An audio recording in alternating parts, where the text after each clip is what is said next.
If there's one thing that we Indians are absolutely in love with, it is cricket.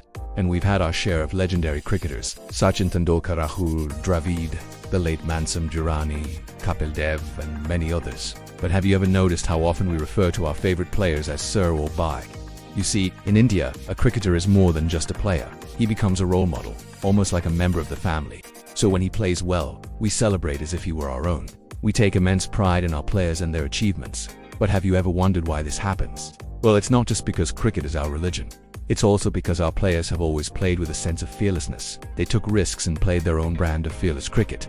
Take, for instance, the legendary Virender Sehwag. Born in a small village called Mola, near Delhi, Sehwag was a magician with the bat. He could turn any bowling attack into a batting practice session. He was simply that good. And today we'll tell you all about this Nawab of Najafgarh, so let's get started. Welcome to the show. Before stepping into international cricket, Sehwag made a name for himself by smashing record after record at the domestic level.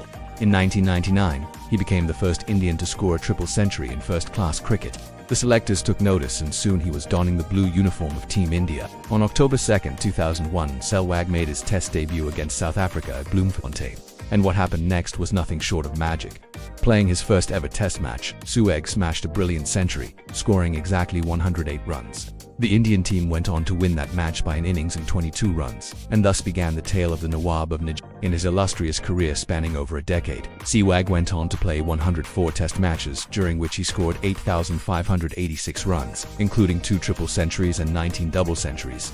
He was a nightmare for the opposition bowlers, and among the pacers and spinners, only one bowler managed to dismiss him 20 times. That Matayamur. Whenever he stepped onto the field, Sehwag looked to dominate the opposition, and he did so with elan.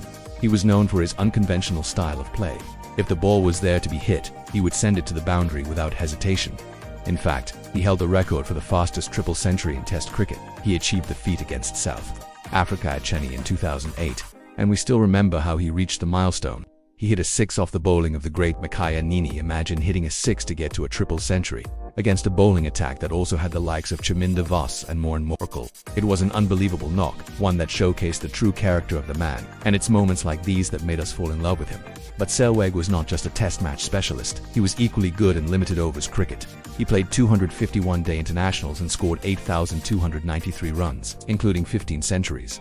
He was a key member of the Indian team that won the 2011 Cricket World Cup. In the final against Sri Lanka, Sehwag came in at no 3 and scored a quick-fire 38, helping India chase down a target of 275 runs. It was a masterful knock and yet another example of how he performed under pressure. Off the field, he was known for his quirky sense of humor. He was a man who never took himself too seriously. He was always ready with a joke and a smile, and it's this infectious sense of humor that made him popular among fans and teammates alike. As we wrap up this episode, we're reminded of the impact Sehwag had on Indian cricket. He was a trailblazer who showed us that it's okay to take risks. He was a trendsetter who taught us that it's cool to be different. He was an entertainer who made us believe that cricket can be fun. He was the man who redefined Indian batting. And for that, he will always be the Nawab of Najafgarh. Did you enjoy this episode? Let us know in the comments.